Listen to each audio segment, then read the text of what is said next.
Welcome to The Point. My name is Brandon Gant. I'm the Technical Sales Manager for Control Valve. With me today is Travis Batt. He's an application engineer in the new product sales team, and Renee Maller, Senior Production Manager over major control valve turnarounds.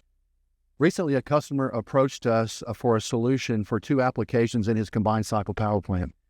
The first application was drum level control. The second application was min-flow bypass recirculation. He was having problems with both of these valves. He had to perform repair intervals on these valves about every 18 months. So when he pulled the valves for repair, the trim was very damaged. He had to completely replace the entire trim package, which led to a very costly repair job. Well, Brandon, Masoneilan has been solving these challenging applications for over 30 years. I mean, our install base alone in the Setpoint's footprint, we have no meantime intervals in between the turnarounds. I was wondering, though, did the customer give any photos or maybe a repair report? Because a lot of times if we look at the trim damage, we can figure out what caused the failure. Actually, it did, Renee. I got some pretty good repair reports and some pretty good photographs of the damage patterns. He was currently using radial design trim drill hole technology for cavitation containment. And I noticed that the drill holes were partially plugged due to pipe scale that we found out later. And the seats had cavitation damage and they were completely washed out. There was scraping inside the internal cage. The chrome was basically missing. The balance seals were blown out. And the radial edge of the plug was damaged. So that was directly related to throttling at a low lift when the application is at its lowest flow and its highest differential pressure. Now, in the other application, the min-flow bypass control valve, the seats were completely washed out, similar damage patterns, and the balance seals were washed out. So if you lose shutoff in those applications and you cannot maintain ANSI Class 5, FCI Class 5 leakage class, then you really compromise the pump. Yeah, and Brandon, the most challenging part of longevity of these valves is making sure we're accounting for the startup condition.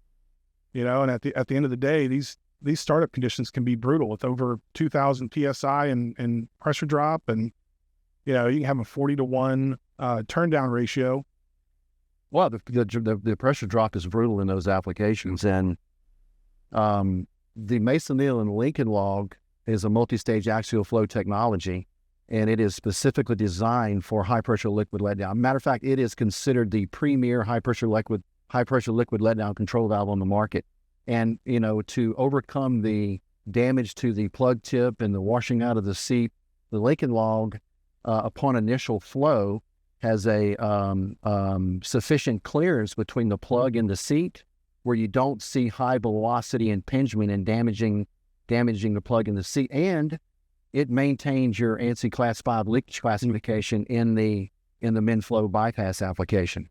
Well, we don't want to forget, though, that we want to make sure that we turn the tight shut-off feature on your smart positioner, because that's going to make sure that we don't have any leakage when it's below 15%, and so that way that there doesn't have any trim damage. Yeah, and to eliminate cavitation, the axial flow trim divides the pressure drop across all stages simultaneously. So in a 3-stage design, the first 2 stages you take up 44% of the pressure drop, and then it's the final stage takes the other 11. Yeah, that's a great point, Travis. And to expand on that a little bit, the staging ratio is actually engineered for every application. For example, in the drum level control application, the stages we used for that application were 4 stages, where the 4th stage had twice the area as the first 3 stages. Now, in the recirculation application, we had to use 6 stages. It's a much higher pressure drop.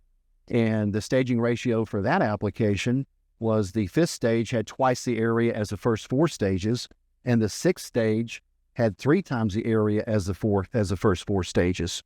So eliminating cavitation is how we design the trim. Well, and let's face it, in these high-pressure letdown systems, stability and control are so important. Yeah, and to that, the trim in the Lincoln log is a balanced trim. So you've equalized the pressure on the top and the bottom, and that leads to a more stable control. So, the problem with the plugging of the drill hole cages, the Lincoln log is not susceptible to that at all. It can pass particulates a tenth of the size of the valve. So, for example, a 6-inch valve can pass a half-inch particulate without any clogging or any damage to the internal trim. So, summing that up, the Lincoln log will deliver tight shut-off to FCI Class 5 leakage classification. It will eliminate cavitation. It will pass particulates. And because of the balanced trim that you mentioned and the fully guided trim throughout the whole stroke, it has excellent dynamic stability in high-pressure drop applications. If any customer's having problems with high-pressure liquid letdown applications in their plant, and they're not achieving maintenance-free runtime between turnaround intervals, the Lincoln log could be a perfect fit for that application.